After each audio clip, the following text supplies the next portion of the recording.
మీకు తెలుసా మనకి హికప్స్ అంటే ఎక్కిళ్ళు ఎందుకు వస్తాయని? అయితే మన లంగ్స్ కింది భాగంలో డయాఫ్రామ్ ఉంటుంది.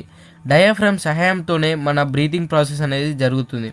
అయితే డయాఫ్రామ్ లంగ్స్ మరియు స్టమక్ మధ్యలో ఉండటం వల్ల ఎక్కువ ఫుడ్ తీసుకున్నప్పుడు కానీ లేదంటే స్టమక్ గ్యాస్ ఫామ్ అయినప్పుడు కానీ డయాఫ్రామ్ వర్కింగ్ అనేది కష్టం అవుతుంది. అప్పుడు మనం పీల్చే గాలి లంగ్స్లోకి కాకుండా వోకల్స్ కార్డ్స్లోకి వెళ్తుంది. అప్పుడు మనకి హికప్స్ అంటే ఎక్కిలు వస్తాయి. సో ఇలాంటి మరెన్నో ఇంట్రెస్టింగ్ ఫ్యాక్ట్స్ కోసం మన ఛానల్ని సబ్స్క్రైబ్ చేసుకోండి. అండ్ ఈ ఫ్యాక్ట్ కనుక మీకు నచ్చితే మర్చిపోకుండా లైక్ చేసి అండ్